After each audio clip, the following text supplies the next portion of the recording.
আত্মীয়তার সম্পর্ক ছিন্নকারী ব্যক্তি আসো, এই জন্য ভাইয়ের সাথে যুদ্ধ করছো, বোনের সম্পদ নষ্ট করছো, চাচারে সম্পত্তি দাও নাই, এই জন্য, এই দুনিয়ার জন্য নাও, এখন নাও, এখন যা লাগে নাও। এইভাবে প্রত্যেক নাফরমান পাপীকে, হে হারামখোর সুদ করে দিগা, এখানে টাকা যা লাগে নে, নে বাটপার, এখান থেকে টাকা নে, কি পরিমাণ টাকা দরকার ছিল নে। এইভাবে রাসূলুল্লাহ সাল্লাল্লাহু আলাইহি সাল্লাম বলেন, দুনিয়ার এই সম্পদগুলো কথা বলবে আর ডাকবে, ডাকলে মানুষ আচ্ছা এটা তখন কেরম লিখবো, কথা বোঝেন নাই? এটি যখন কথা বলবে, ডাকাডাকি করবে, মানুষ কি বলবে? লোকেরা তো সবাই দাঁড়াইছে, মানুষও তো দাঁড়াইছে, তারারই তো ডাকতেছে, তো তারা কি বলবে?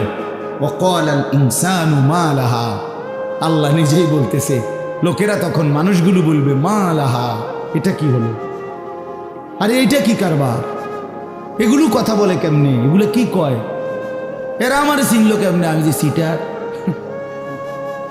আমি বাটফারে চিন্তা লাগলো, ইন্নারিল্লাহ, একের পুরা ধরা অনবিচার আচার কিছুই শুরু হয়েছে না, এখনই বেজ্জুতি, বাকিটা তো অবস্থা খারাপ। মানে অর্থাৎ মানুষগুলো অবাক হয়ে বলবে মা লাহা, কি হলো জমিনে, কি হলো এগুলোর, এরা এমন করছে কেন, এরা কথা বলছে কেন?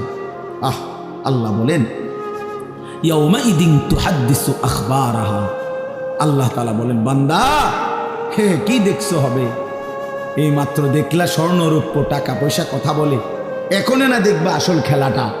ইয়াউমাইদিন তুহাদ্দিসু আখবারাহা, আল্লাহ বলেন এখন দেখবা সরাসরি এই হাসরের মাঠে তোমার সামনে, তোমার পায়ের নিচের জমিন, তোমার পুরা জিন্দেগির কথা, তোমার যত তথ্য, ভালো কিংবা মন্দ, নেক কিংবা গুনাহ, তোমার সমস্ত কিছু রাতের কিংবা দিনের, একাকী কিংবা প্রকাশ্যের, গোপন কিংবা আড়ালের, আল্লাহর কসম জমিন সবটা এখন তোমার সামনে বলে দিবে।